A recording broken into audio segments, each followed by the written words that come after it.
Let's first do a quick kind of month in review. I think that's important because this is where we left you guys off last month, where we said there's plenty of tailwinds for the industry. There's plenty of good news coming out, particularly from the US.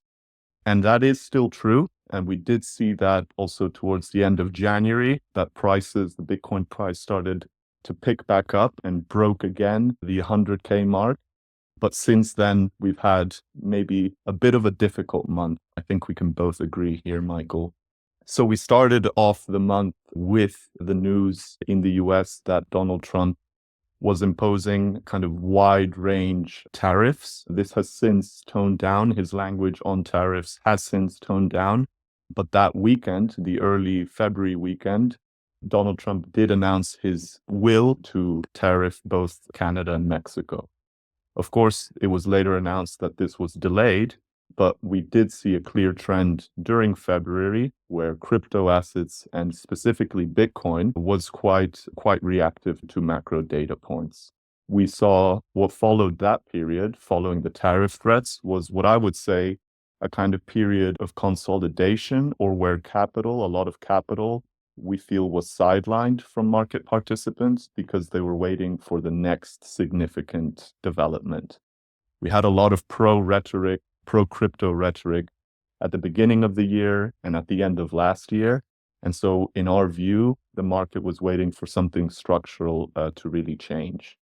We thought it would be some positive news, maybe a state in the US finally getting to the final phase of a strategic Bitcoin reserve.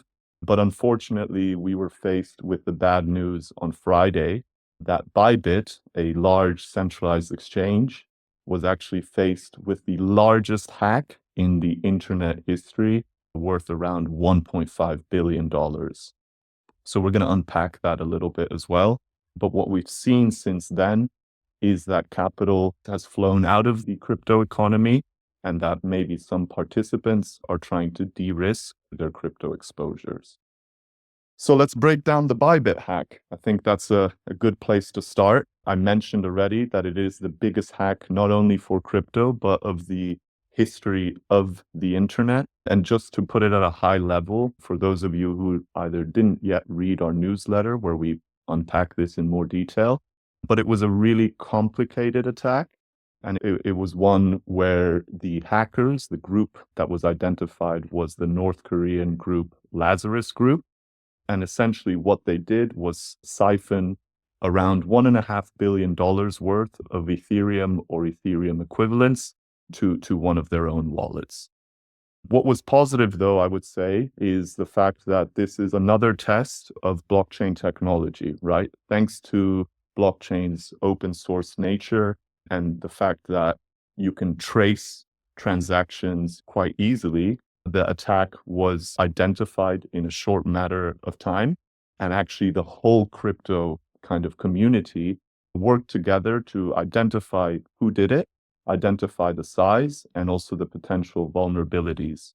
So, for instance, Bybit was able to already fully plug the hole that the hack left. So they were fully able to replenish their $1.5 billion worth of Ethereum by securing loans from other centralized exchanges or other sources like Binance and BitGet. But nevertheless, another positive, or not necessarily positive, but at least what we saw from the Bybit hack was that Bybit was able to continuously process their transactions. So of course, the hack meant that people were concerned about whether their assets were still safe.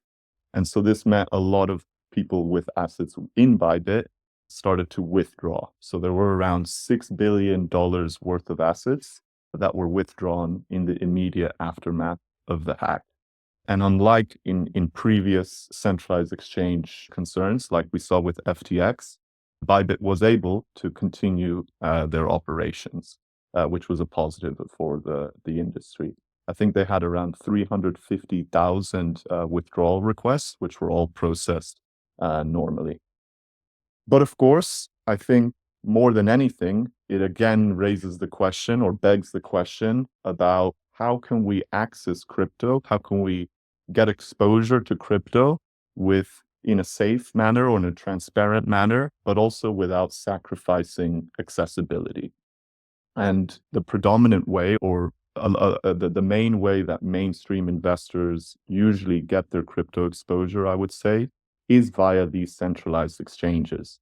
These centralized exchanges have a very large asset coverage. You can trade a lot of different crypto assets, and they also offer real-time settlement and 24/7 trading.